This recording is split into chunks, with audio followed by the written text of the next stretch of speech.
don't know. I like it actually.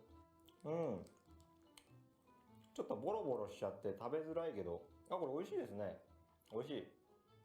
Delicious. Вот такая особенная и вкусная бразильская еда, десерты, разные лакомства. Господа, вкратце, как вам бразильская кухня? Потому что я помню, что Игорь точно был, Миша, ты вроде бы тоже побывал. Нет, я не был в Бразилии. До Мексики. Я был в Мексике, еда там ужасная. Это, она, ну скажем так, для большинства наших игроков она ужасная. Для меня она роскошная. То есть мы со Смурфом просто в Мексике, я думаю, в Бразилии немножко не так, но все-таки там не настолько все острое, да, не настолько все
Will get a wild growth and has to flash away.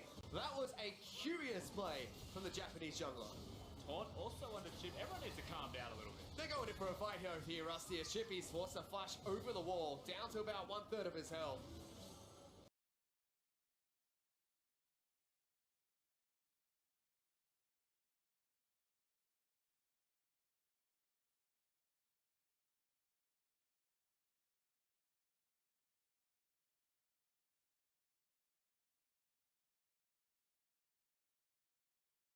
Smashed their region super hard, and when you see that kind of dominance, when they're picking these kinds of comfort champions that aren't super meta and they're able to style on their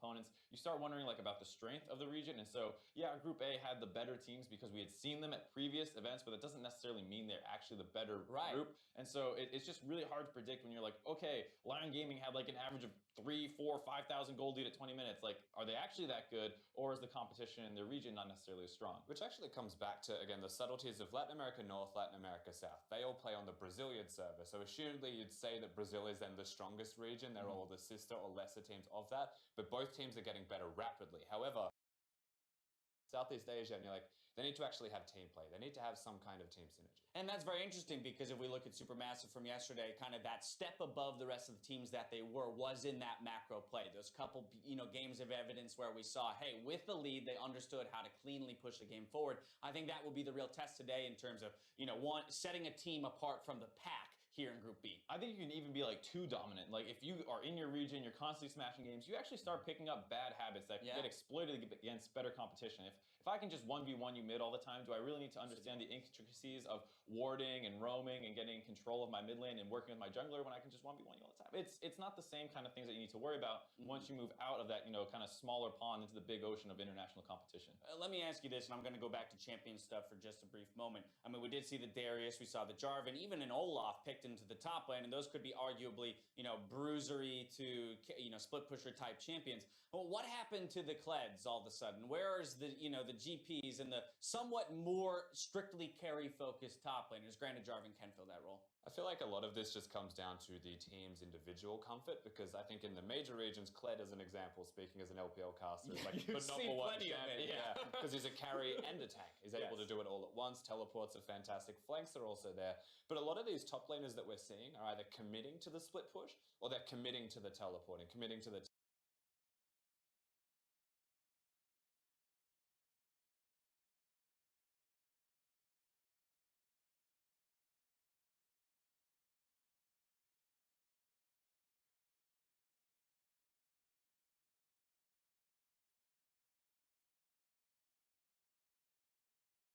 to do it all at once. Teleports are fantastic. Flanks are also there. But a lot of these top laners that we're seeing are either committing to the split push or they're committing to the teleporting, committing to the team fighting. Whereas Kled's versatile and does both. Gangplank kind of can do both as well and matches the Shen. But we're seeing none of these because they're so committal to one role, not being versatile. Yeah, now, of course, if we look at maybe the support meta, we've talked about the Lulu, the Karmas, and how there's plenty of characters that can fill that utility role. But we mentioned Bard. Bard getting a big buff and maybe introducing some more of those roamers. Of course, Thresh was a contested pick yesterday and does open up teams in terms of strategic opportunities to capitalize on a pick, right? And in terms of teams that might suffer in kind of their macro strategy, those would be the kind of picks, correct me if I'm wrong, that we might see them, lunge for in terms of creating opportunity within the game for victory. I think you've seen a couple more melee supports as well here, where we've seen them playing Tahm Kench's, Leona's, Gragas's, like a lot of these kind of crazy ones, Alistair's as well. And so it's going to be weird to see if they actually go for those, because right now we've been in a meta for so long where the range mage / support champions have been so overwhelming in lane. Like you go up against a Lulu and a Karma, they just push you in and harass you. Can you actually pull these off against higher quality competition? That's where I want to keep my eye on, because I would love to see a Leona just take over a game and roam around the map and blow people up. And just off that even a little bit further, like to the point of the Bard in particular as well, if people are playing Thresh, then Bard can definitely still show up to play. But if you commit to a Thresh, you're playing a pick comp, and so these individual players will perform better. But if you commit to a Thresh, you're playing a pick comp, and so these individual players will perform better. But the team play may suffer if they aren't playing at their best, or if they're counted in lanes, suddenly they're going to have a bad time. And so you can pick these, but it is riskier, because if it doesn't work, your team play, which may have been lacking, then actually gets worse. All right, one more champs-like thing just because we have the time to talk about it. Ivern versus the early game junglers. Yesterday it was a lot of Ivern versus Lee Sins, but we see the Elise creep in every once in a while. What's your thought process here? I mean, obviously, again, part of it's going to have to do with play style and personal preference of the teams, but in general, as yesterday revolved around getting that Caitlyn and getting to a position where, hey, at the 6-item or the 5-item mark, we have enough shields on our AD carry, they act as a 60% damage reduction tank with a Knight's Vow and a Galio ult. Is that just the way to go with League of Legends right now? Is that, the maybe safest route, the winningest route? It's been trending that way for a little bit. We've seen the Lulu crop up mid a couple times now. It was played in Korea, Faker did it. So, you kind of see these shield comps coming back into power. And I think the Ivern one in particular is like, he's not a great early game skirmisher, though he can be really annoying. And with the nerfs that kept coming in over the course of the season to things like Rengar and Kha'Zix, and those guys kept getting knocked down to the point where power. And I think the Ivern one in particular is like, he's not a great early game skirmisher, though he can be really annoying. And with the nerfs that kept coming in over the course of the season to things like Rengar and Kha'Zix, and those guys kept getting knocked down to the point where now Graves is the one who might abuse him. But other than that, I mean, Ivern is a great shielding, great utility support. You see Caitlyn being, having a strong laning phase, and you say, oh, well, if we combine these two, suddenly we have a team comp. And if this is the case, Rusty, how do you beat that, right? So now I'm running into a Lulu, Kate, Ivern composition, and even maybe a Galio top to make this an absurd example, right? How do I beat this? Is it to go all in on the burst, get those LeBlancs, the Zeds, the Lee Sins, whatever it is? Or is it to kind of match that sustained damage and hope to, to equal the power late? So you can try and have an aggressive jungler and stop him from taking camps. A lot of what the Iverns want to do now with Caitlyn is is just scale up. So they'll find you in the jungle and they'll try and take your camps and keep you behind so that you can't gank. So you can either go for him when he goes for you, or you can change up what you're doing completely, have winning lanes everywhere, and just win the map through laning phase. The players making their way to the stage now, getting a warm welcome from the crowd there in Sao Paulo, Brazil. So we'll be heading into games shortly, I'm sure. Now, whether you're watching in Sao Paulo, Chicago, or anywhere else in the world, make sure to tweet us at LOL Esports with the hashtag MSI2017 to let us know what you're excited to see throughout the tournament. Make sure to call out the big plays from the play-ins, and we'll be checking in all month long at what you guys have to say. I mean, we had some big plays yesterday, even if we're just referencing what we've seen already so far. I mean, that coupled with the picks as well. I mean, it was fun to watch the Darius Elise combo start to go off in the top lane. Shen kept it 3 CS and killed under turret at level 2.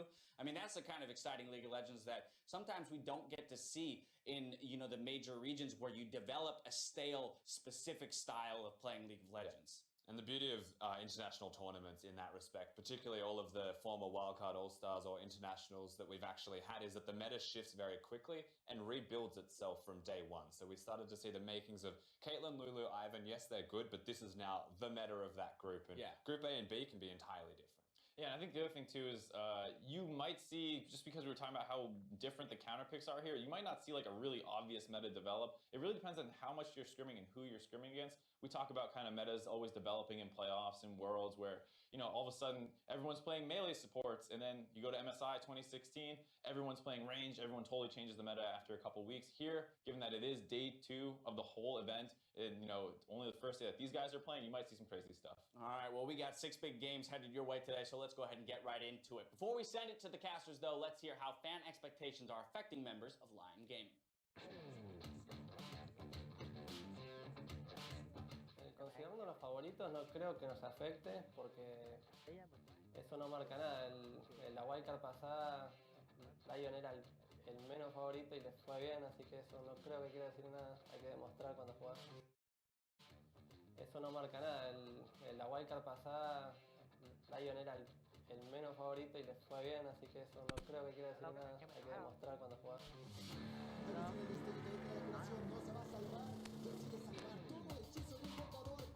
Yeah, we had a breakout performance last wildcard. I think we surprised everyone with our game. We went first in groups, and I don't know, no one like saw that coming, I guess. But this time around, I guess we get more respect. That's kind of weird. It has never happened like in the international stage. Like we get so much respect, and it's really a different feeling. But we feel good about it. I mean, we're confident, and let's hope to repeat it again. No sé, o sea, comparado con la última vez, estoy agradecido que la gente nos considere como favoritos, porque la última vez estábamos como que éramos los underdogs y todo el mundo pensábamos que íbamos a salir últimos.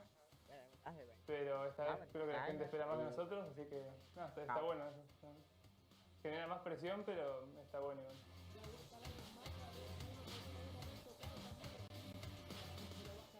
Yeah, I think we have improved quite a lot. We had a roster change, but I think our gameplay has. I think we have improved quite a lot. We had a roster change, but I think our gameplay has improved a lot.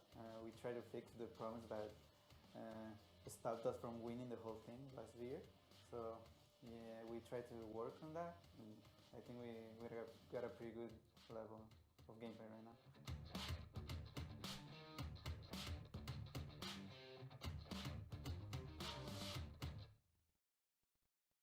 Good day, everybody. I'm Devin Pyrotechnics Young. Joining me for a brief stint on the best coast is, of course, James Presto. Larry, how you doing, man? It's good. It's a much better coast than the British coast. Oh. So A little bit better weather, right? West Coast over here, great weather. Fantastic stuff. Now, day 2 of the play-in stage is going to start off with the LCL's Virtus Pro versus the LLN's Lion Gaming. And as you heard from some of the members of Lion Gaming, well, big pressure this time now that they're expected to be a top team. Yeah, a lot of pressure on Lion Gaming coming into this one, of course, crushing through their league, but they've got some opponents that maybe there's not quite so much pressure, at least on them as a team, but a lot of pressure on the region. Absolutely. Now, let's go ahead and get onto the starting lineups. On the blue side for this game, it will be Virtus Pro representing the LCL. It is Doxy in the top lane, Creox in the jungle, Paranoia on mid. The bottom laner is Blasting, supported by Santis, and their coach is Moon. And that means on the red side of the rift you just heard from them, it's Lion Gaming. Gaming. In the top lane, Giral, jungle Oddie, mid Seiya, bot lane White Lotus, support is Genthix, and their coach is Yeti. And that's a team that they had undergone quite a lot of changes before their big performance nearly qualifying for Worlds, but Genthix is the only new one now. Right, and I think it's worth putting into perspective that for the last year, Lion have kind of been rebuilding. You take it all the way back to this time last year, they finished bottom of the qualifier for MSI. Worlds, they came within one game away from winning, and that was when then Albus Nox shut them out, and Lion have been crushing through their league ever since. But their opponents here, Virtus Pro, they're looking to prove they deserve to represent their region because the CIS had such a strong showing at Worlds. Coming up through the group stage, but it's not Albus Nox, not now M19, it's VP. Coming through into the Invitational. Yeah, they have run through the gauntlet after placing 4th. There's a lot on their shoulders. Yeah, I mean, this is really difficult, especially when you consider the fact that these guys are all new to the international stage. The org itself has been around for a while, obviously had a lot of success in other esport titles. However, Virtus Pro as a team here, they are going to be going in completely blind. I mean, it's hard to go up against Lion Gaming, who have so much experience. But I think one player that they can look towards here is when we zoom in on the mid lane matchup. Sia versus Paranoia. We've heard a lot about Sia. He has crushed his way through the LLN. You can see the statistics all in favor of Sia. That's because he's got this carry-focused playstyle, very mechanical.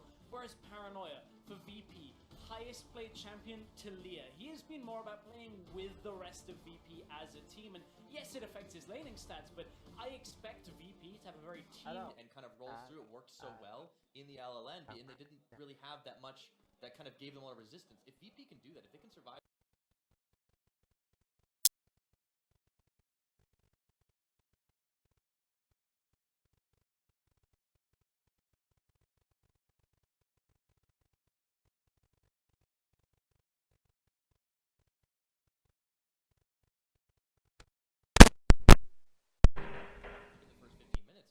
A very different type of game, and Lion might not be prepared for it. And it's always interesting when you look at previous experience from regional teams, because at all stars wildcard qualifiers before, the CIS region were known for dragging games.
Let's suppose that you're writing a really important email to a colleague.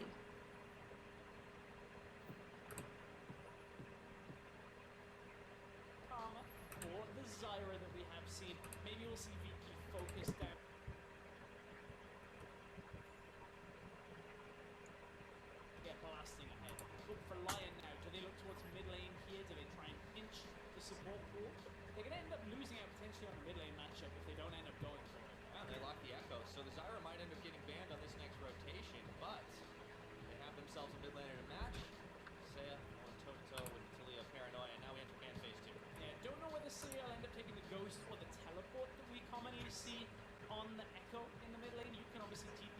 try to 1-3-1 composition. Obviously, that depends now heavily on what Lion end up getting.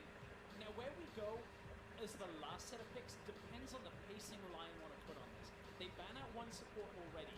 It starts indicating they're looking potentially the last pick top lane and pick the support first in this rotation. That's what they're indicating towards, but it doesn't necessarily lock them into that. We have one top lane banned away on Virtus Pro's side. It's going to be the Pleb off the board right now. Now, do you take the Karma away here? The Zyra, is that your second ban for Lion Gaming? Those would be continuing to focus on the middle lane. Will they look towards taking away something in the top lane, perhaps? Like a Nautilus, it could be flexed, but now gets taken away from the draft as well. So Lion trying to steal as much pacing away from Virtus Pro in ban phase 2 as they can. Yeah, it's also Doxy's most played. You know, he's had a fair amount of success on that champion. You expect this to kind of go-to tanks. Alo, mọi người nghe không? Still go for a tanky champion. Kind of falls down a little bit in his priority. We'll see in the last ban is for Virtus Pro, it is going to be the Fizz. Carries off the board there, and now it's back to Lion. Yeah, a lot of these matchups are the anti-tank matchups that take away Lion's ability to take something like a Maokai that they have played previously. Now, will it be a Rumble that comes out is the interesting thing. They would be heavily into AP damage, especially if they were looking for a ranged support. No, it's going to be what we were talking about before. Take the support here and end up turning this back around. Karma's all locked in. We have the Ash Karma bottom lane, and that's a lot of matching harass with Rồi, có vẻ rõ hơn rồi. Ok, ok. Ok, chào mọi người, mình cùng xem nha.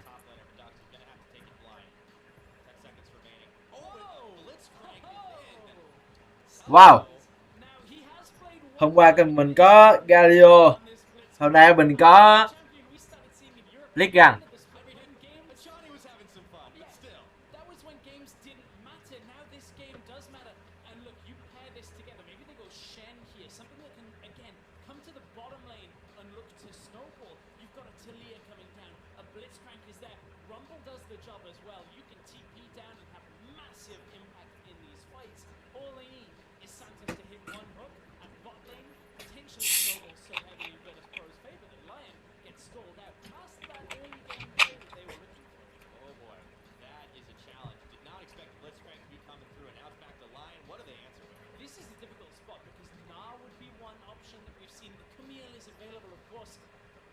Adjustments to Camille can be played into the Rumble quite effectively. A little bit less sustain than she had on previous patches on 7.8. This is going to be an explosive game. VP focused on snowballing bottom lane. Lion Giật giật là do cái kênh YouTube á bạn. Chứ đường truyền của mình thì ok.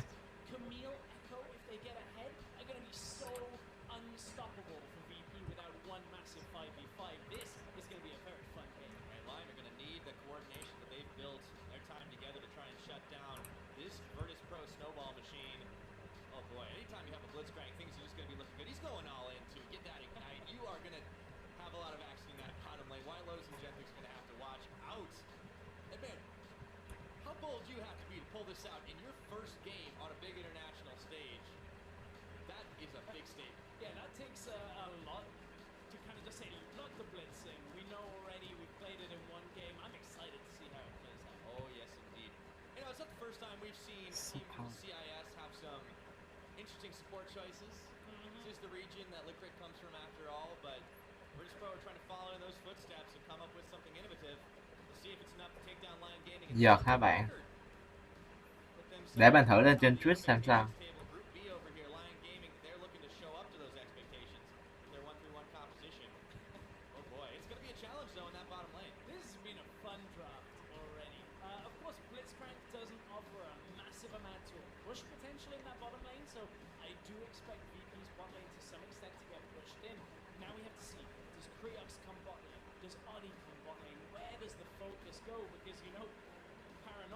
He's coming bot as soon as he's got that Weaver's Way. Yeah, there's a whole lot of roam potential on this VP side, and we'll see if Lion can hang tough here, and if they can get themselves into the 1-3-1 set that they want, get a couple of kills on either the Camille or the Echo. I mean, that's definitely the ticket. They're starting to get the ball rolling for them. We'll see if they're able to get it done. And this is a really, really emphasized 1-3-1 snowball style composition out of Lion Gaming, where if they get ahead, that at least gets one kill for an Echo, one kill for a Camille. You're talking about, it doesn't really matter what White Lotus and Genetics doing in the bot lane. They can afford to be slightly behind as long as they don't end up giving up over a bunch of kills to the enemy.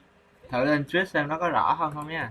Such a good spot to play from. Yeah, try to survive against that Blitz lane, but all the same, Seiya, definitely a big superstar on this team, and with the Echo in his hands, you see it being a rough matchup. They highlighted him versus Paranoia, and it really is true to their styles. They're trying to carry from the lane versus trying to play around the team. We'll see who takes it. The crowd lights up and cheers. We're in to game number 1 of day 2 here at MSI 2017. First Lion Gaming. We're getting some Blitzcrank play level 1. You've all seen this in solo queue. You group up with the Blitzcrank. This ward out early is a really good deterrent to this from Lion. This is the stuff, like, I'm not trying to be derogatory, but this is the very common solo queue-esque Blitzcrank stuff. You invade the enemy first buff. If you can take it away, catch somebody, get anything, it instantly sets the team ahead. However, it's easily one ward already denies a lot of this early game playmaking from this Blitzcrank before minions spawn and before the lane set. That doesn't mean Lion are out of the woods with this Blitz, but that's the way you deny the first play from VP. Yep. Able to see how he shut it down early on is important, so they didn't take any chances. It should be worth placing a nice end early. And as a result, Virtus Pro aren't able to get anything out of that early play. But all the same, if they can shut down Audi early on, especially on this Elise, that mitigates some of that early pressure on the top and mid lane. It does. It was looking for somebody that's slightly out of position, somebody that's not used to playing against that Blitzcrank. Oh, that was a little unfortunate timing perhaps out by Audi there, but does manage to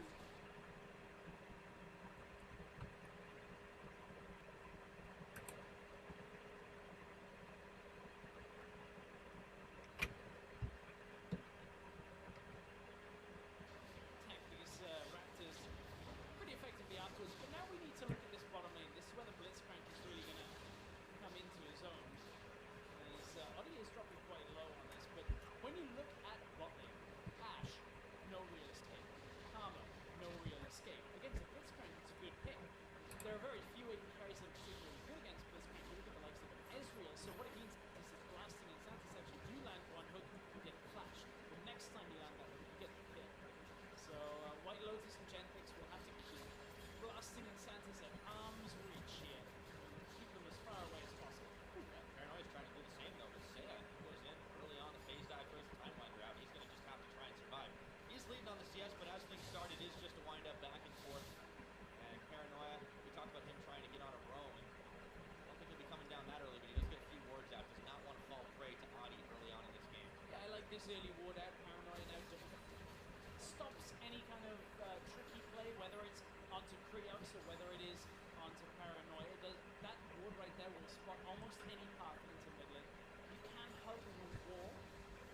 And as you've also seen the jump over to the blast cone, Audi, they're looking for bot lane. This is because White Lotus and Genetics want to put as much pressure on this Blitzcrank as possible early on. That's a very early Q and it doesn't quite land. Picks away, they pull Audi in, takes a tower shot. It's going to be the end of it, but Santos is dropped low. And Audi couldn't repel in. You never want to. You always want to hold it so you can repel back out.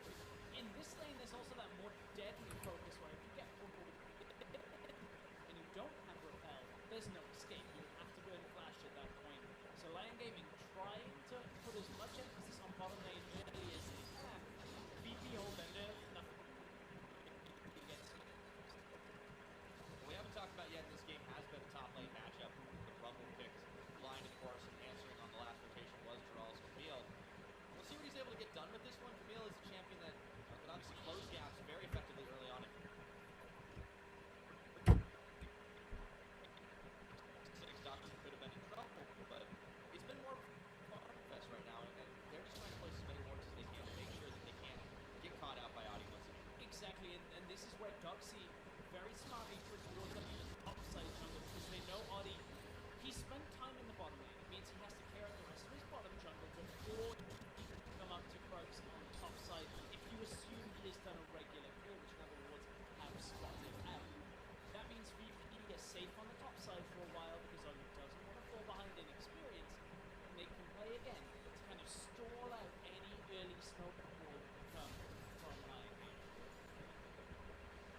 we'll see if it actually pays off at any point. This could be the one time where you're able to get away from like a tower or something from that happening.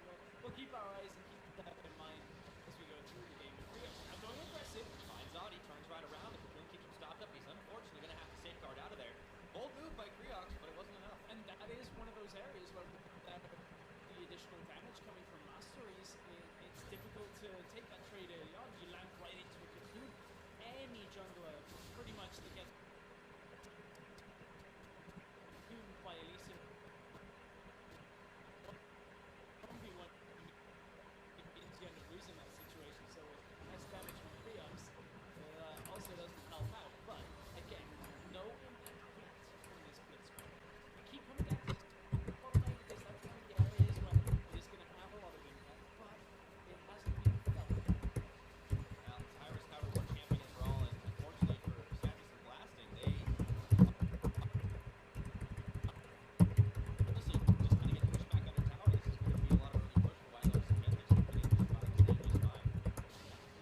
Our matchup that we were featuring is Seer versus Paranoia. Not quite 6 yet. Has to burn that flash. He's going in, but Audie's coming right back around. In goes the Time Winder. Trail of Convergence doesn't connect. Paranoia's able to heal up nice and easy, though. And once 6 happens for him, he's going to be able to get his row on down to the bottom lane. Question is, he's going to go for it right away as Priyox heads topside. Yeah, now, you look at what VP have been doing to try and track Audi through this game. It's been effective. It's forced Audi into situations where he's reaching a little bit more for engages, throwing him earlier. And Paranoia was able to move out of lane in enough time. Now, he has hit level 6. Lắc thế. He uses teleport, so it means that roaming advantage is potentially in favor of VP. But with Priyox in the top side, Paranoia recalling and have low mana, they can't really go on it. But Giral, remember, he can go untargetable. He does. He goes right in onto Dox. He turns around and keeps him locked up in the cage, but Priyox is trying to juggle that aggro right now. Doxy taking way too many tower shots. An ult for an ult, and that's the trade. Important block from Priyox there as they go under the tower. If Giral had been able to jump back out onto Doxy while he was carrying tower aggro, that potentially could have been a big misfire in the 1 versus 2 situation. They could have maybe got a kill, but it's an important block from Priyox. He knew he didn't have tower aggro. So VP tried to play on top side, but Camille specifically is a very difficult champion to try and get on the past 6. So VP are trying, didn't quite come up with anything on that. Yep, and while Priyox was a little occupied up on the top side, Lion Gaming managed to sneak their jungler and support really inside of the bottom side jungle and board it all up and seal a few camps away. It's going to be hard now for VP to go that way unspotted. We haven't seen Paranoia go on a roam yet.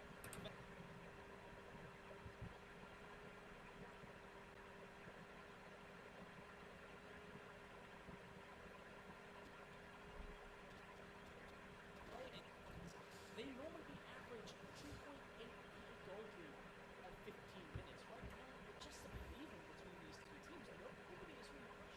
Yeah, and you couple that with they have one of the fastest game times too. It could be very well in unfamiliar territory. Giral goes in onto Doxy. There is the equalizer out, but Giral dodges most of the damage. However, can't dodge away from the flames from Bitter.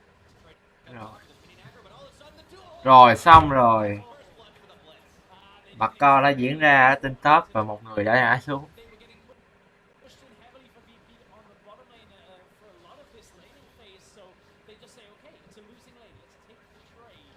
This is something that Vedius was talking about on the ISS yesterday, where you get yourself out of these rougher situations by making a lane swap happen. Now Audi has to be careful, repel up, but here comes Paranoia. Rồi xong băng trụ 2 phát lên bảng điểm số. Paranoia finishes the job, and now they're going to be able to push this tower nice and quick. VP, they swing up top side.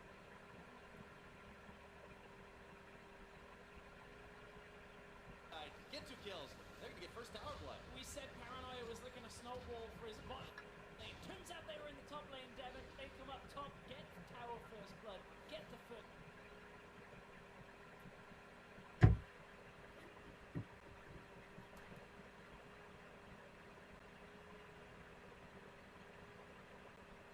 Kills of the game, and Lion Gaming, they are not used to this early game play out of VP, at least not in this game. When you look at how VP are starting to take things to them, react.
Rồi xong.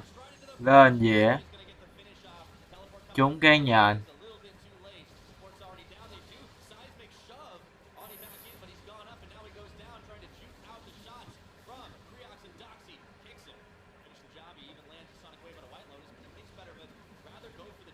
Ăn rau.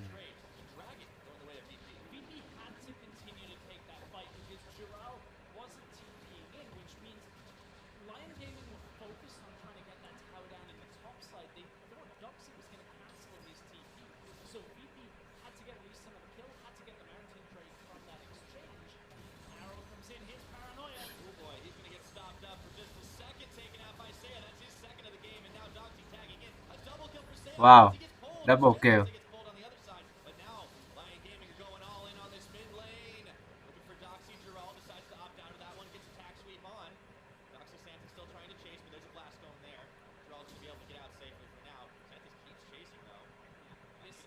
This time it's the TP from Giral that turns it around, and that's a lot of pressure now put on that middle lane. Of course, they now don't focus on the top side with that Camille for now, bringing the fight to mid lane. See it, although he's down in CS, is heavily up in the kill focus as well. Look, White Lotus again hits that arrow. This time, Paranoia doesn't have that cleanse. He's down from the last time that arrow hit, and Lion Gaming has just moved on mid lane and said, okay, we'll take the fight to you while you don't have everybody available to help. And then Lion just continue to go past the towers, zone off PP. It doesn't result in a tower for them in exchange, but again, a 3-0 echo is exactly what Lion were looking for. Managed to turn it right back around. Gold League, honestly, is a lot slimmer than it used to be, and considering the fact that Lion weren't even working on the full power spikes just yet. I mean, you look at the White Lotus is packing at the minute. Since he got the early Berserker creeps, he still was waiting. He just finishes now his play of the Rune King to match up with what Blastic was doing. Blastic was still sitting there facing boots. And now, well, they're looking pretty happy with the way Say has managed to get fed here. That is a lot of gold in his pocket to try to work with. It is, and it means that Paranoia now struggles to have impact inside lane. Echo will just be able to take those trades as Proto Belt on as well. Audi, they baited Paranoia up, flash for flash. Will be a happy one for Audi at least, because now it means if Sia or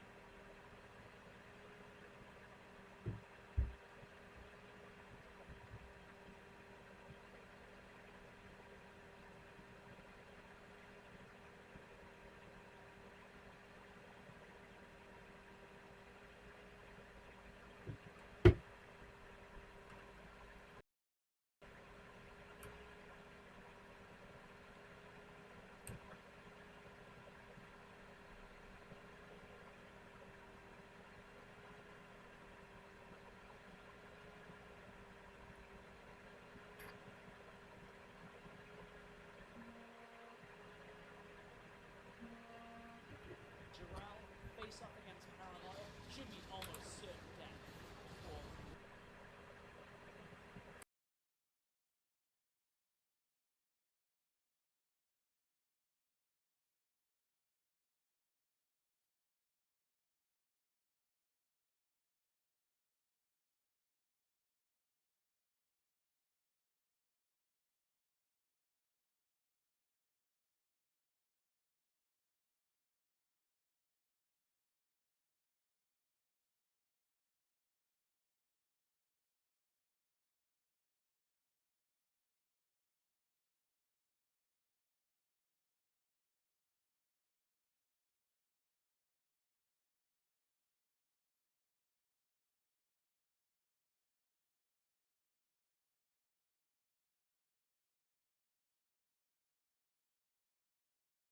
VP's mid laner. Yeah, they have to watch their backs right now. The pressure's still on for this Virtus Pro squad. Doxy trying to push in the mid lane, but you can see the rest of Lion Gaming mobilizing to intercept here, and PP are wise to it. They're not going to push any farther than they have to. All the same, very close game as we approach 15 minutes. Yeah, close game, one track forward. Mountain Drake is the second win. Had a lot of Oceans and Cloud Drakes yesterday. Already getting some of the more exciting ones. We got a Blitz Blitzcrank in this game as well. Opening on the day like this. You can't really ask for a whole lot better, Stress. No, not at this point. Now we got to look at it though. Lion with the TP down in the top lane. VP the same. Arrow comes out mid.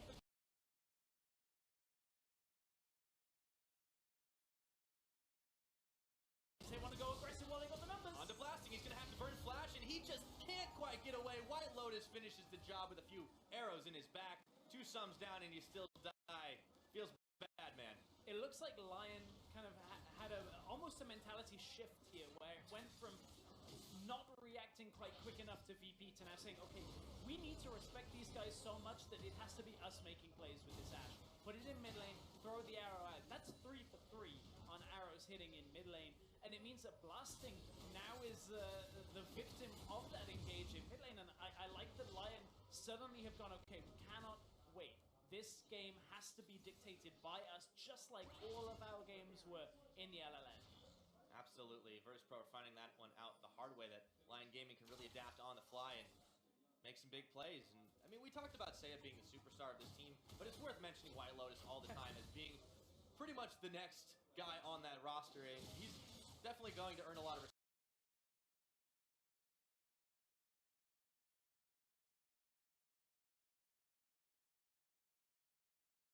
respect after this game. You can see it's already happening. The QSS picked up for blasting second item. He's still on basic boots, but he wants to get out of those arrows. And now that's a pickup that is necessary for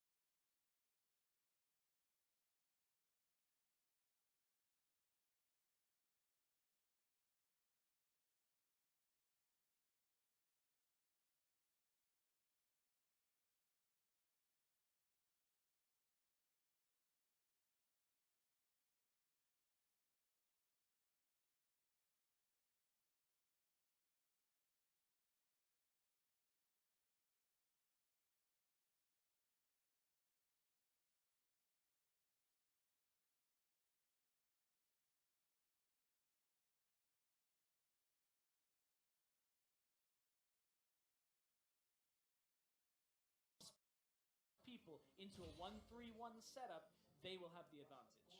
We'll see if VP can't force them back.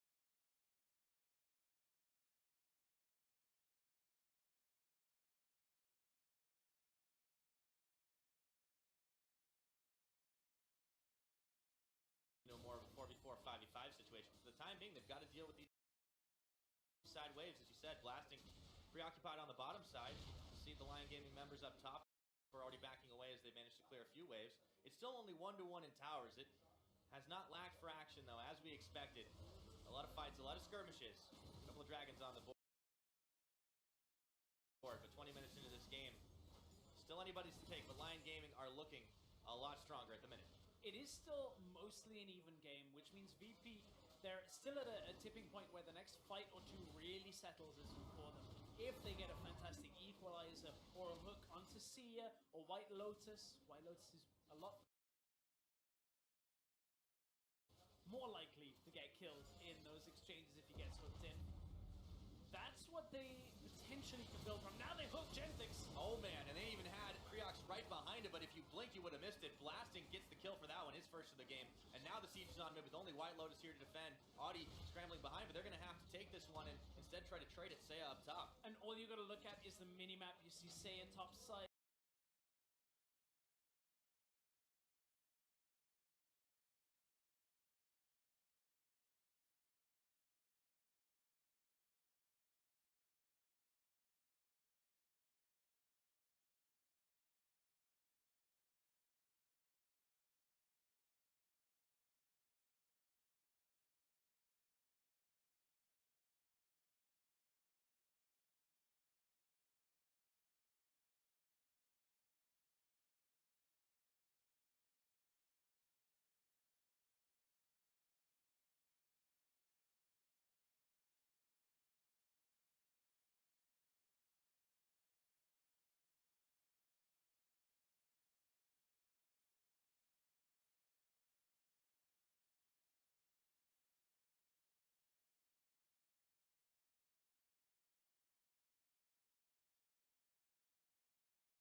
muito dano rápido, o Varus não é um dos melhores também, olha o azul.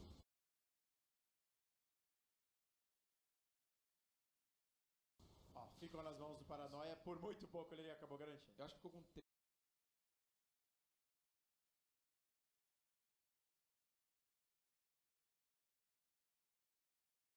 O próximo será da montanha, então realmente aí os dragões importantes, principalmente se conseguir o segundo da montanha, seja Virtus Pro ou Lion Game, faria o Barão muito rápido. Acho que esse é o grande ponto, não só o Barão, mas os objetivos de torres. A gente tem 4 torres em 25 minutos, então o mapa ainda tá grande, carries, tá bem igual Mesma ali, coisa. né, na rota do meio, os dois com 2 itens e com um item de 850 ali, de ouro pro terceiro item, então, e com o lacre negro os dois também, então os campeões estão muito parecidos, nível tá tudo realmente igual, alguma vantagem Paranoia agora um nível na frente ali do C, mas de resto tá todo mundo igual. A gente vê a diferença no ouro, que existe bastante na selva, mas de resto é bem pequeno. Exato, é só na selva que tem uma grande diferença por volta dos 800 a favor do Odd. Bom, na rota inferior, o Giral fazendo seu split push, ele pode ser gankado, mas ele está sendo visto. O Giral vai pegar o vermelho, vamos ver se desce ali o Blasting, né, pra garantir o bônus vermelho com a sua flash. Blasting, enquanto isso, o time da Lion Game fica mais próximo do Barão neste momento, farma o que pode. No split push, o Giral permanece fazendo o seu trabalho de Camille. Quem segura é o Dox, e é bem fácil pro Rumble, né, segurar a Camille em questão aí de onda de minions. Ele farma muito bem e se ele precisar tem ultimate, ainda que limpa a outra que tá vindo ali na parte de trás, então ele consegue segurar bem a onda de minions. Camille também consegue limpar bem, ainda mais tendo ali a Tiamat, a gente pode ver aí, ó. Só que ela precisa chegar bem próxima, né, dos minions, limpa. Vai passando o tempo, ela vai ficando uma grande duelista, ela tem um escudo que ela pode receber resistência ali e não tomar tanto dano do Doxy. E recupera bastante vida nos seus ataques ali, então é nesse ponto que o Doxy tem que tomar cuidado. E o Santa sempre buscando alguém pra puxar, né? Ele fica de olho, tem as sentinelas avançadas, e é necessário, né? Você está jogando com o Blitzcrank, o time tem que avançar a visão.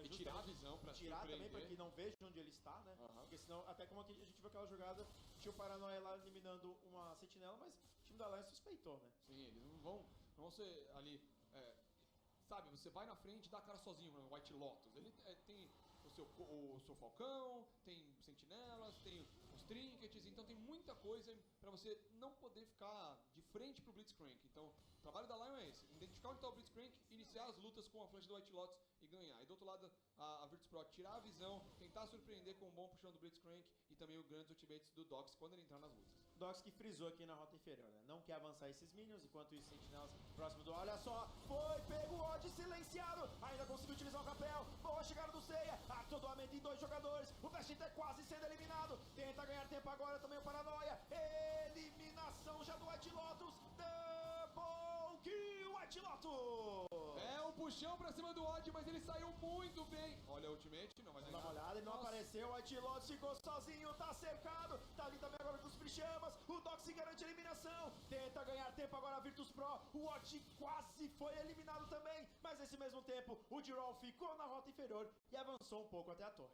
O Odd no começo ali parecia que ia ser eliminado, tudo pra cima dele, conseguiram voltar um grande atordoar do Seiya, ele pegou 2 jogadores, causou bastante dano e um deles era o Blasting, e aí o White Lotus gastou o flash, foi atrás, pegou um double kill e depois um grande ultimate do Paranoia, fechando o White Lotus, ele até tentou kaitar, sair, tá aí o replay, ó.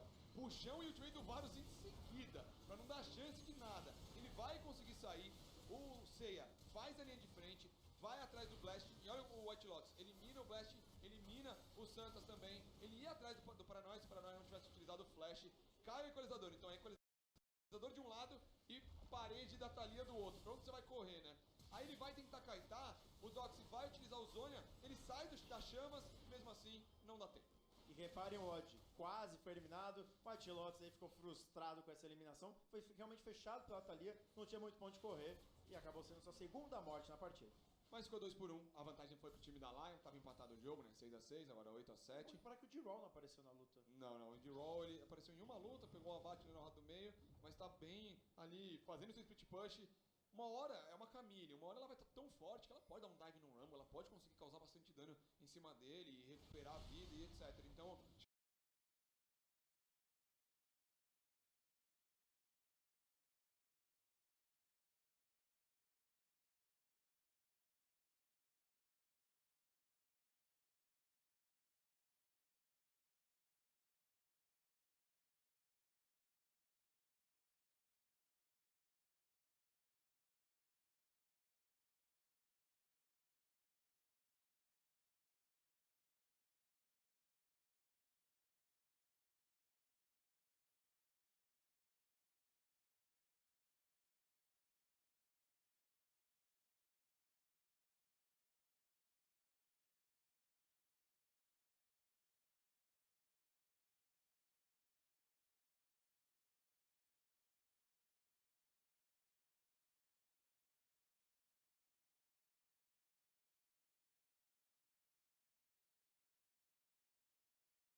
the Seiya gives full teleport advantage over to Lion Gaming. So as long as they can play out on those side lanes, which for now they haven't on top side, Seiya can go and clear that wave top. They want to go for an arrow. Can't hit them all.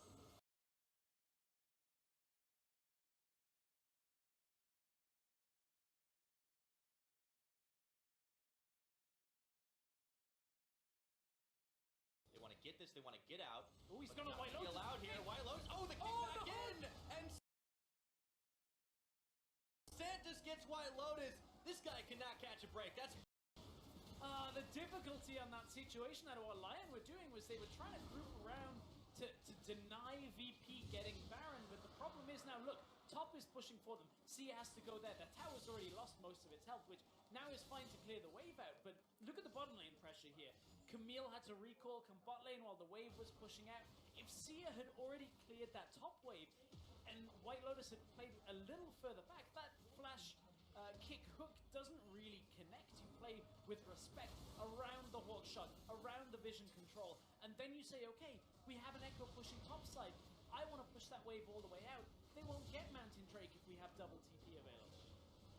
didn't end up being the case. White Lotus found out the hard way as he was pinballed around in that jungle. White Lotus found out the hard way as he was pinballed around in that jungle.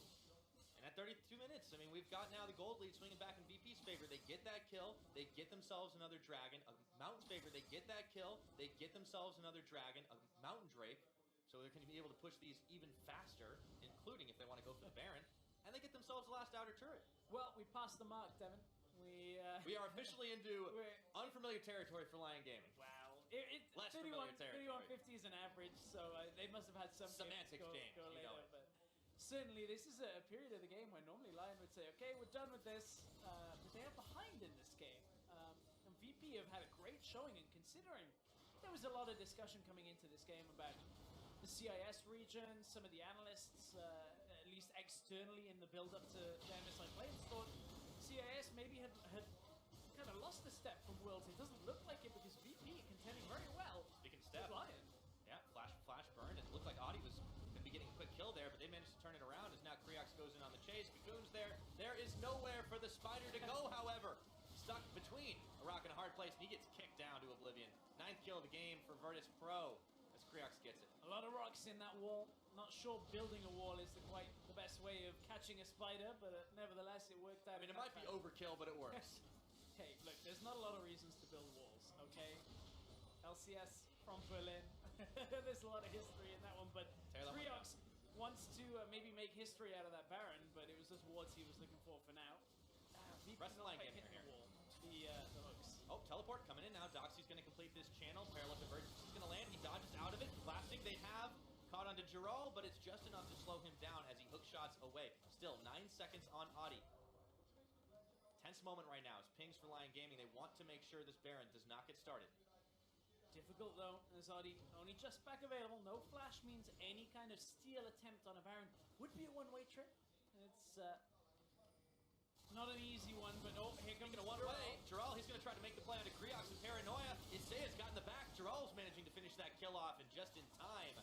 They get themselves redemption coming down. Giral goes a little bit too deep, gets hooked in, pulled. He flashes in the pit, but not before Santos gets the final shot. Top and jungle traded away. That's a long death timer for both of those players. It's going to be a 4v4 for a little while. In goes Paranoia, looking for White Lotus, throw the equalizer down. He's going to burn.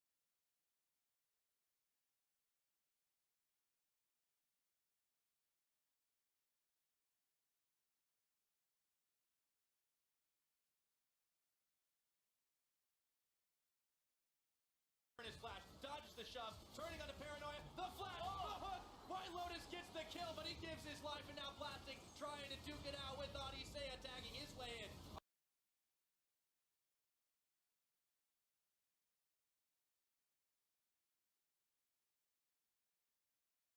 Audi comes down, the shot finishes him off, no junglers left alive in this one, double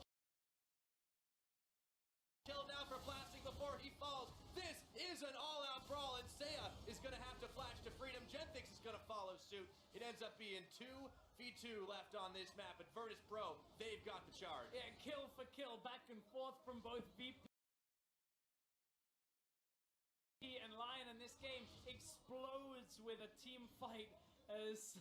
I mean, okay, so Santos and the rest of VP come across the mid lane here looking for White Lotus, and White Lotus flashes early. He knows he can take the trade against Paranoia alone, but in comes Santos into the fight. The fadeaway arrow, one last breath from White Lotus is enough to take him down, but ends up losing his life for it, blasting long range.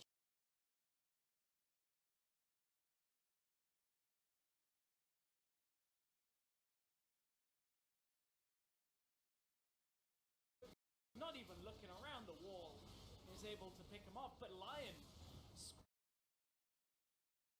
scrapping these fights.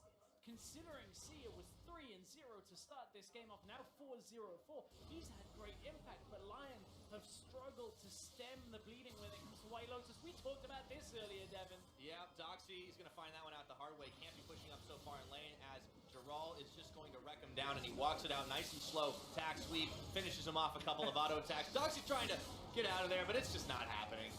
Buying time here, and now that is a numbers advantage for Lion Gaming. They're going to be mobilizing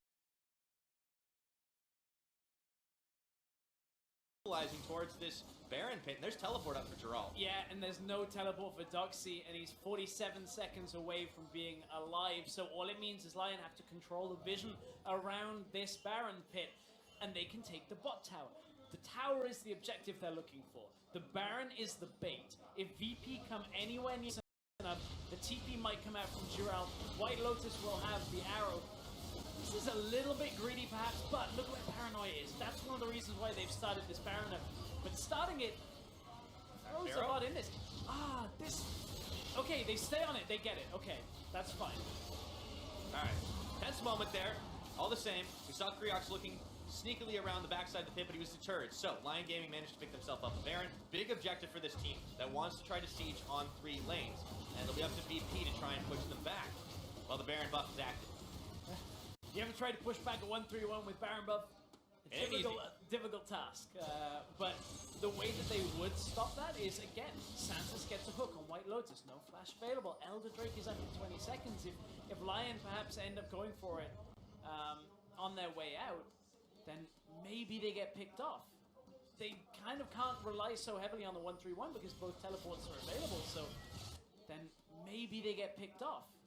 They kind of can't rely so heavily on the 1-3-1 because both teleports are available, so Lion kind of grouping up on this, looking for Doxy here. Doxy throws down the equalizer. It's not going to tag anybody, but he does turn into Audi, and Giral goes forward, narrowly dodging it. They get shut down right now. What was happening on the other side of the screen as Kriox manages to chase away the rest of Lion Gaming, and now Elder's on the menu.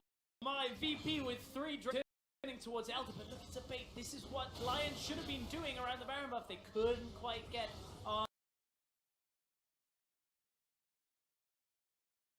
to, I believe it was Genthix heading around in the middle lane. You can see VP can deny the push onto the mid lane tower and take Elder Drake. Camille is up in the top side with no teleport available. Doxy has his, but he can't really stop Camille with Baron buff at this point. This is level 18 Camille. Very difficult to take any kind of...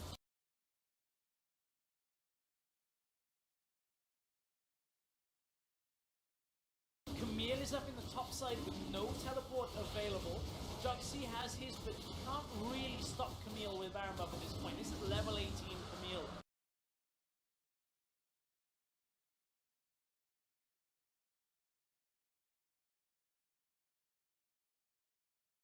Very difficult to take any kind of fight against, which means duration of this Baron buff Lion will continue to push forward. But Virtus Pro have managed to secure themselves up the Elder Dragon.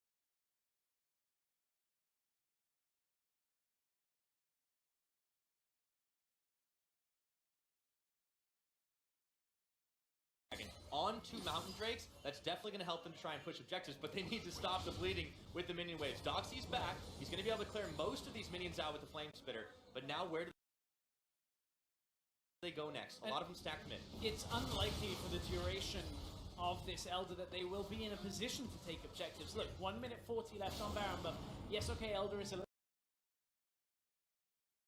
bit longer as of a bunch of patches ago, but still, there's not a lot of time where there's no overlap. So see, it goes in, kick. immediately taken out.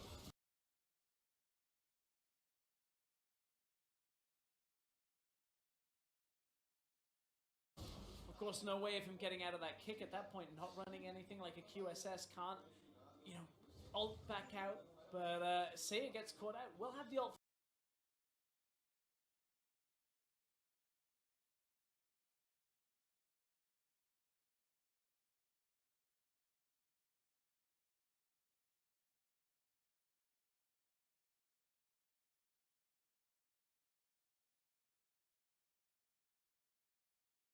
At that point, not running anything like a QSS, can't, you know, ult back out, but Seiya gets caught out. We'll have the ult for the next fight.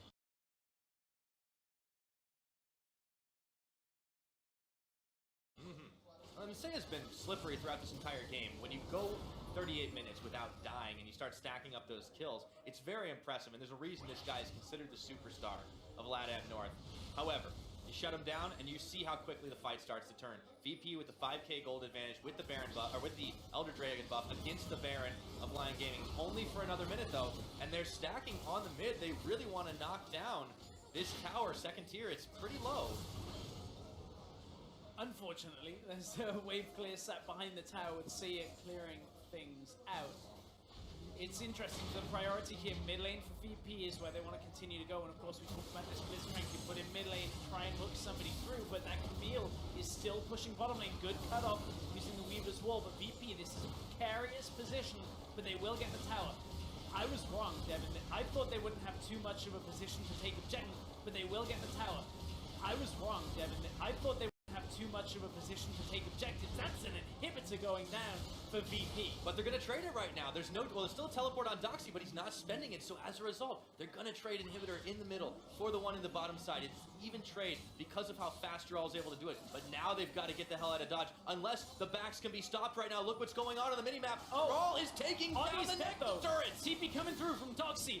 We're not quite in a base race situation, but VP may look to go back aggressive here. If they can deny Camille's recall, that's one Nexus tower down. VP aren't buying it. They want to play this game out a lot slower than a base race. They don't want to all in on this. That was a dangerous game of chicken, but at the end of the day, Jarl is able to march the minions through. They get one Nexus tower out. So Lion Gaming actually coming ahead of that, but it is at the cost of Adi's life. It's 25 seconds till he's going to be available. What can VP do? Slow the game down again. Here's what VP want to do for now, at least. They're looking for single picks to look to close these games out. And here was one of them. I believe this is where they end up killing Seiya or Adi. It was Adi they catch again. Flash hook comes out. Santos, you got to give him credit. This, throw all the flashes at him. Get him, just get the kill, move back in. Managed to get it at the end of the day, but still, that was a high cost with Jarl able to push it. I mean, that's the power of a Camille when you're sitting on almost a full item stack. The Titanic Hydra has been there for a while. You had to kill him twice because he's got the Guardian Angel. So that is a legitimate huge threat. Even if Seiya has been kind of the primary carry of this team, you've got to watch out for that now too. Speaking of primary carries, I think we know who Blasting's favorite player is.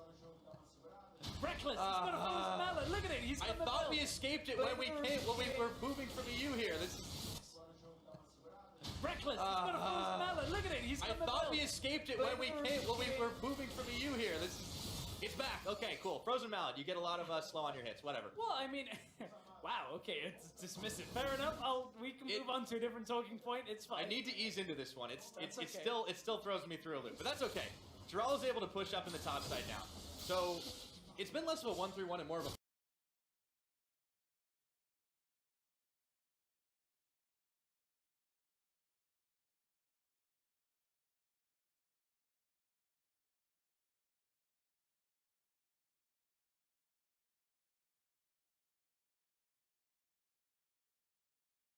for a while, but it seems that it's working in Lion's favor as long as they don't get any more members caught.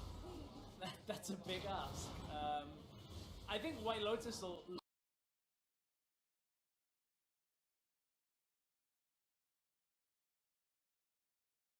Lion's favor as long as they don't get any more members caught.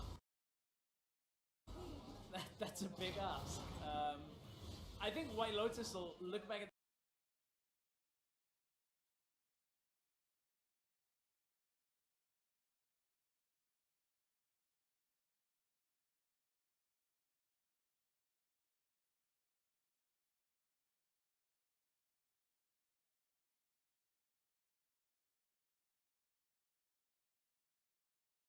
this game and be very frustrated because he has been flash hooked like 4 times this game, and conveniently S4 down. Yeah, exactly. But like White Lotus, he's hit so many arrows early on that set this game up. The rest of the team, they've been a little uncoordinated on being out on the side lanes when they should be out on the side lanes. Like, look, there's no vision control to allow them on the bottom.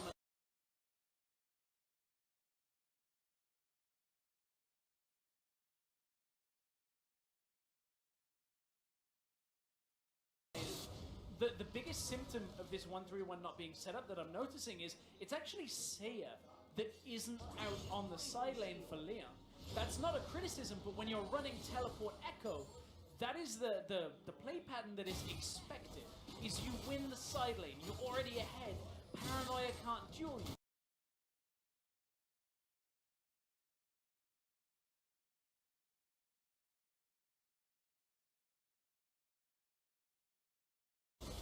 That is one of the strengths that Lion are not leaning on in this game, because VP have a good way of catching out anybody that goes over to the side lane, and it's only really Jarrell that feels confident enough to be out there on his own. Yeah, I mean, it is definitely curious if they've been more focusing on having Seiya in the mid lane, and yeah, he's been instrumental in getting the dive on and maybe picking up blasting a couple of times, but when you consider how much time they've spent in the mid, they still don't have the outer tower. And that is part of this Blitzcrank's difficulty.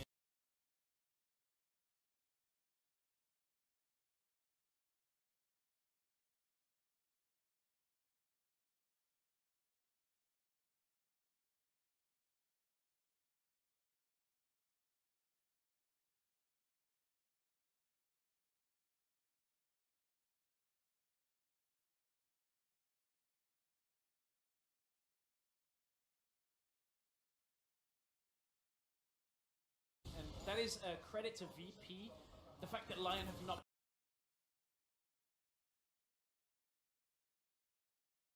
tower? And that is part of this Blitzcrank's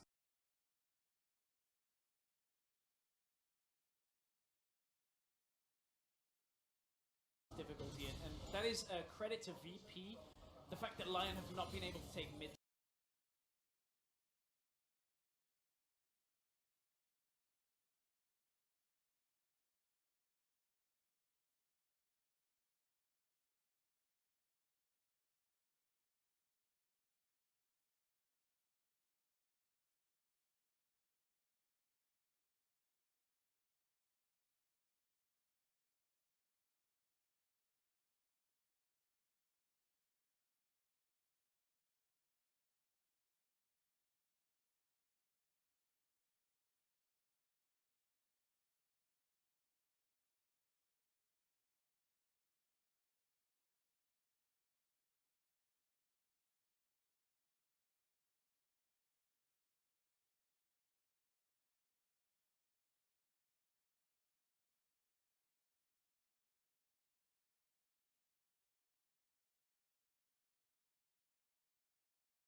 At least here in game 1, we got to talk about White Lotus. In a team composition that isn't necessarily built to protect him,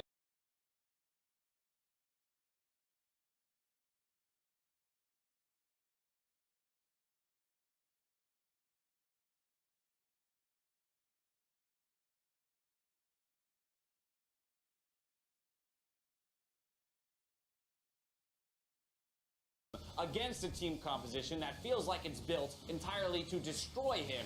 This guy had an impressive display of individual mechanics and decision-making in most areas, even though his scoreline isn't, oh my goodness, that's the craziest KDA I've ever seen. Right, I mean, that's one of the things. When you look at this comp, he's kind of left out to dry with all the engaged tools people who want to go in. He has to comp.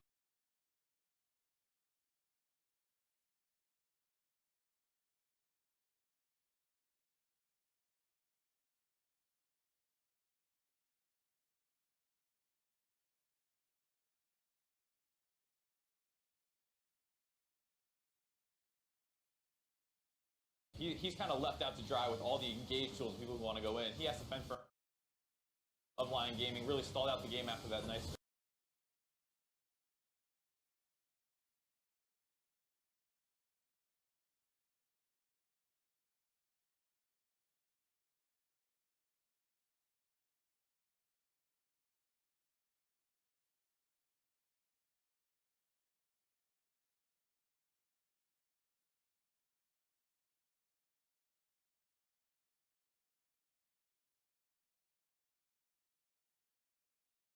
Dural being able to out-split push his opponent, but he only out-split pushed because Rumble was teleporting into these fights and making things happen. Honestly, they happened upon a victory. And I mean, the thing is, in best of ones, that's all you need. You would look and probably say that they were this is the hardest game that they're going to have today up against the side of Virtus Pro here. So the fact that they're able to pick up the win, not clean, we're saying, oh, you know, they're so used to smashing people that these 1-3-1 comps kind of run themselves from 5K ahead, but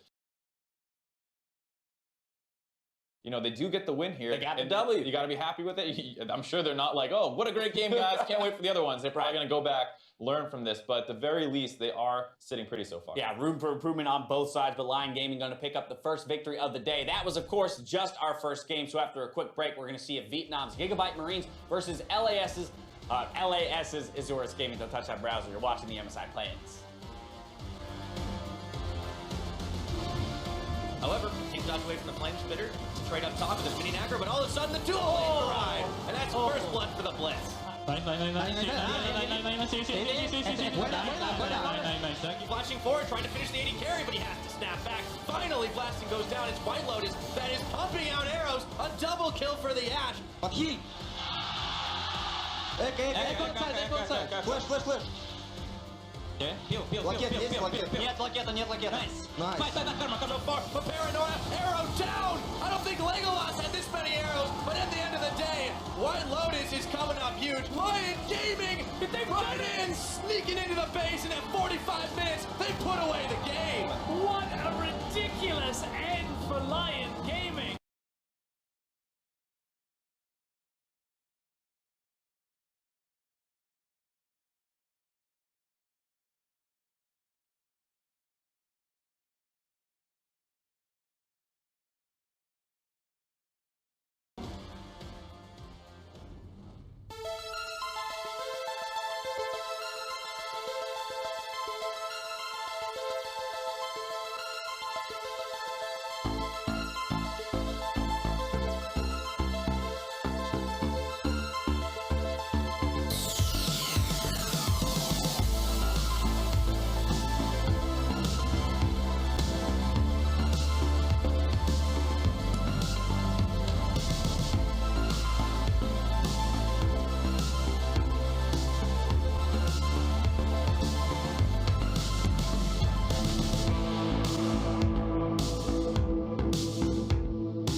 Welcome back, everyone. Before we jump into our next game, we're going to send it over to Shox, who's standing by for an interview with Lion Gaming's bot lane. Hello guys, this is Shox and I'm joined by White Lotus after the victory of Lion Gaming over Virtus Pro. A very back and forth game, so congratulations. And the first thing I want to ask you about is talk me through the shot calling at the end of that very back and forth game. ¿Cómo estuvo, Mati, el shot calling al final del juego, que estuvo un poco complicado y raro? Es que como que teníamos un setup que era de 1-3-1. El tema es que en el split se nos estaba complicando bastante porque la Camille no estaba pudiendo presionar quizá tanto al Rumble. Y era bastante molesto porque su 3-man squad entre Blitz, Lee Sin y la Taliyah me podían tirar el muro y al no tener movilidad era bastante difícil. Pero después, o sea, como que era como que controlar la visión del Baron y después como que pelear ahí. Y, o sea, esa team iba a decir todo, más que nada, quién ganaba o perdía. It was a little bit hard because we wanted to do 3-1-3 split push, but Camille wasn't doing really the damage and has had trouble fighting with Rumble. So by the end of our only main goal was to actually have Baron, and that's why we win the fight. For you personally as AD carry, it seemed like a very tricky game as Ashe versus Blitz. And Lee Sin, how did you keep your mentality positive after getting hooked and kind of dying a bit in the early stages? ¿Cómo hiciste para seguir positivo después de haber muerto un par de veces gracias al hook de Blitzcrank? Como te digo, al no poder split pushear, lo único que nos quedaba era quedarnos medio, era muy difícil ser Ashe contra Blitz, el muro de Taliyah y todo eso. Pero por suerte mis compañeros cuando les dije, che, me estoy desesperando un poco, pero me intentaron calmar y como que por suerte me pude mantener el mental good. It was really hard at the beginning because all the control they had with Blitzcrank and with Lee Sin, but he was start being a little bit desperate, so he asked their teammates for a little more of understanding about it, and they all support him, so that's the reason he actually made it very well. You guys did. You guys get off to a great start here. First victory. What are the expectations for Lion Gaming? Always a lot of pressure on your shoulders for the fans back home. What can you do in this group and in the tournament? ¿Cuáles son tus expectativas para Lion en este torneo? ¿Y qué se siente tener como tanta presión de los fans en LAN? Bueno, la verdad es que nuestro objetivo sería como que salir del grupo, ganar el grupo. Y obviamente siento que de otro lado está como que Supermassive, que es un equipo bastante fuerte esperando, que siento que se va a ser el que va a ganar. Pero nada, más que nada como que concentrarnos en ganar nuestro grupo primero y después veremos qué pasa. Y con respecto a los fans, siempre como que los fans de Latinoamérica meten mucha presión en los torneos internacionales y espero no decepcionarlos. He said that he is really excited. He wanted actually to just focus on the first part of the tournament. He also is happy to avoid a Supermassive and espero no poder decepcionarlos. He doesn't want to disappoint all the fans. Well, you guys did in this first game. Great victory. See that White Lotus there is breathing a sigh of relief, knowing that the hardest game he could have possibly played is already behind him. Ashe into Blitzcrank, Lee Sin, Varus, the likes. You're happy it's not a solo queue game. When you get those games solo queue, everyone's like, what's wrong with you? Why are you dying when we leave you alone versus all this engaged? Absolutely, yeah. Much nicer in a competitive environment. Now we'll see if the team decides to build more around him, given the fact that he performed and showed up so well in Game 1. But we've got to turn our attention here to Game 2. Coming your way, our next match pits the GPL's Gigabyte Marines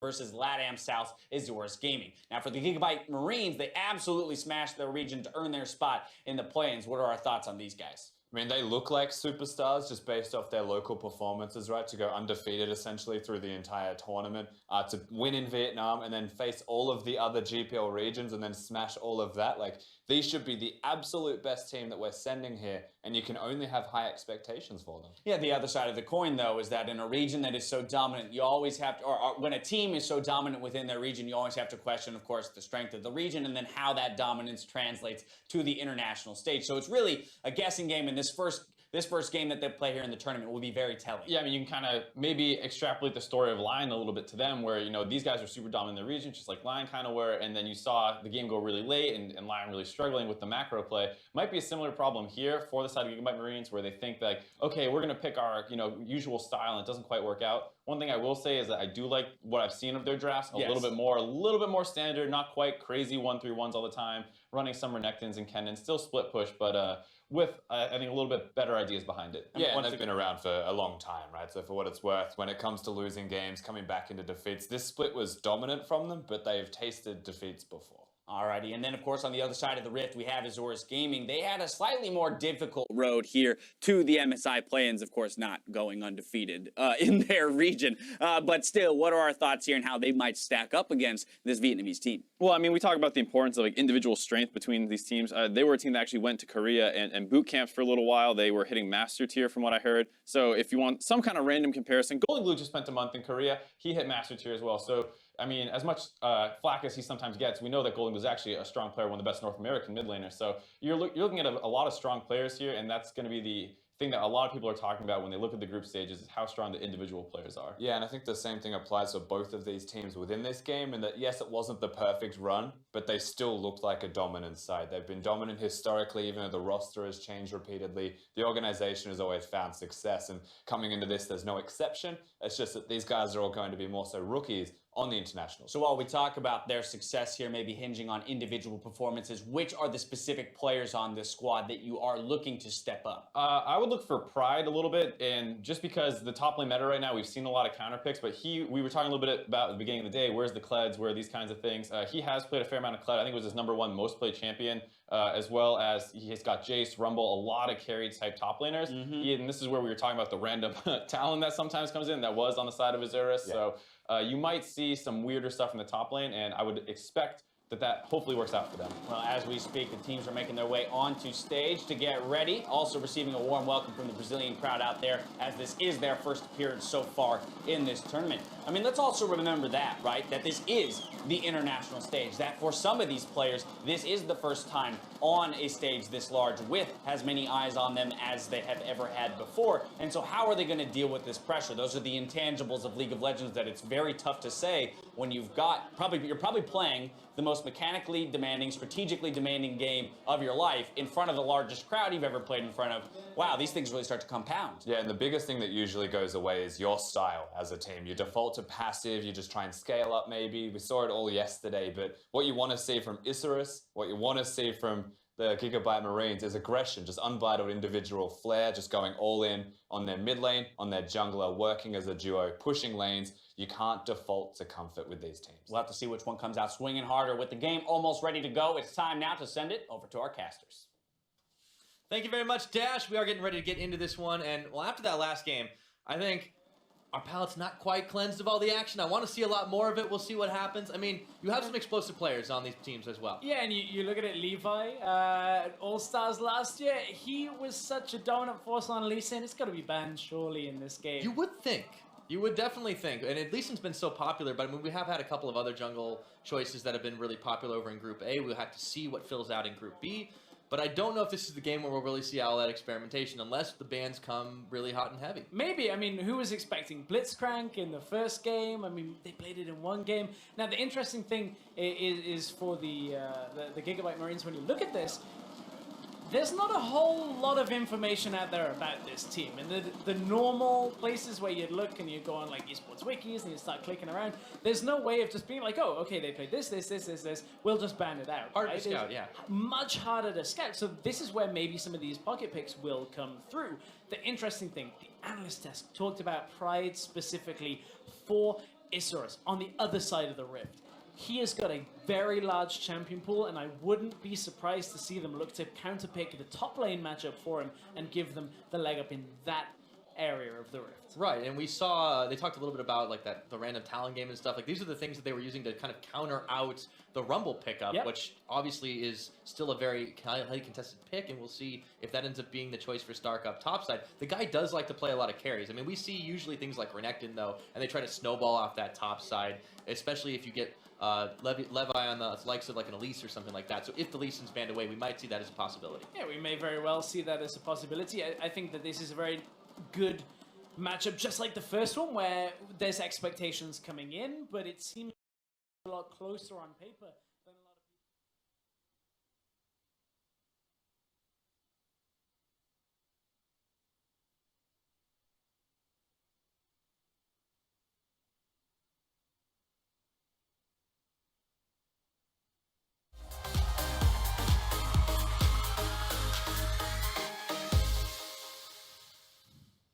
Vâng, xin chào những khán giả thân thiết của Việt Nam Esports TV và rất vui được đồng hành với các bạn trong giải đấu MSI. Đây là trận đấu mà có lẽ là tất cả những người yêu Liên minh huyền thoại Việt Nam mong đợi nhất vào buổi tối ngày hôm nay. Pivyte Adonis Marine sẽ đối đầu với cả Insurance Gaming, một trận đấu mà chúng ta buộc phải thắng. Thực ra thì theo như những gì anh An nói thì trận đầu nó ra quân buộc phải thắng để đem lại một cái tâm lý nó dễ thở hơn dành cho đội tuyển đến từ Việt Nam xuyên suốt cái giải đấu MSI này. Và quả thực là như vậy, tôi tin rằng có những cơ sở để cho Pivyte Marine có thể cảm thấy tự tin, bởi vì Insurance Gaming là một đội tuyển đến từ khu vực Nam Mỹ, đúng không? Thường thì trong một cái giải đấu wildcard trước đi thì thường chúng ta sẽ chỉ ngại cần phải đối đầu với những khu vực kiểu như Thổ Nhĩ Kỳ hay Brazil, hoặc căng ra là Đông Âu nữa mà thôi. Và Nam Mỹ nằm trong danh sách những đội tuyển mà chúng ta thường xuyên có khả năng nuốt trôi. Nhưng cẩn trọng một chút nhé, bởi vì sao? Bởi vì Nam Mỹ dù sao vẫn có thể được coi là đội chủ nhà được. Bởi vì sau khi Brazil ở với khu vực bảng A thì nếu như khán giả đang có mặt tại Sao Paulo có cổ vũ ai đó ở khu vực bảng B thì chắc chắn họ sẽ cổ vũ cho Insurance Gaming khi họ nằm ở trong khu vực Nam Mỹ Latin. Và cũng cần phải đề cập một chút xíu, đấy là khi tiến tới với cái giải đấu Mr. Invitational này thì Pivyte Adonis Marine, tạm thời chúng ta gọi là Pivyte Marine, thì đang có một cái phong độ thi đấu tôi nghĩ là tương đối là ổn định. Họ mới thay thế được một người chơi đường trên, một người mà có lẽ sẽ rất khó để có thể bị ngăn cản lại tại bài đấu này, vì vị tướng tủ của anh ta được sử dụng là Rumble hay Recton, hoặc thậm chí có thể là Kennen đi chăng nữa. Với ba vị tướng này thì cơ hội bị cấm đi là rất thấp, điều đấy khiến cho cái lượng tướng của anh ta sử dụng là ổn định ở khu đường trên, đi rừng đường giữa khỏi cần phải nói.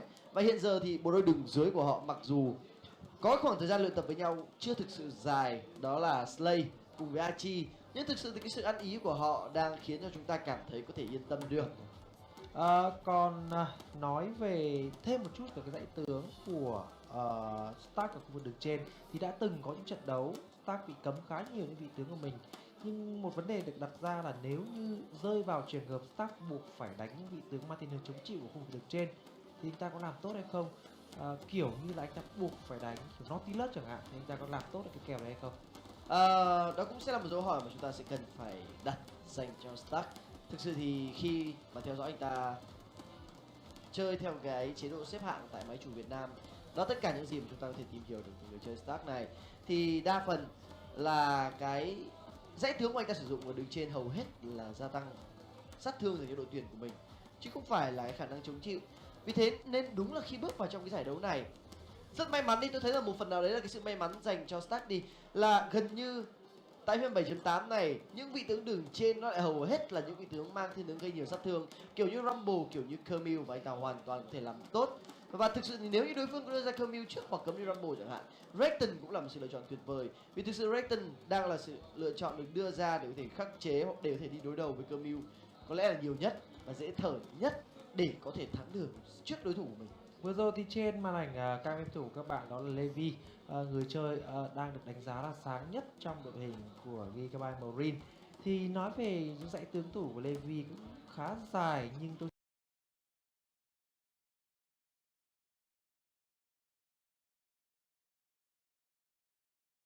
xin cô động vào 3 con bài chính mà Levi sử dụng nhiều nhất và hiệu quả nhất, đấy là Kha'Zix, Lee Sin cùng với cả Gray trong vai trò đi rừng. Thì nếu như sắp xếp theo độ tủ giảm dần đều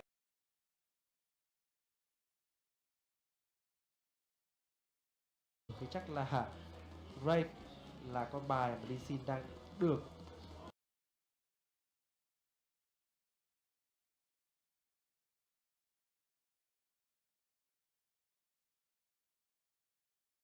coi là tự tin nhất khi cầm cho đi rừng. Tạm thời thì dạo gần đây Gray đang không được đánh giá cao lắm mà nhường dần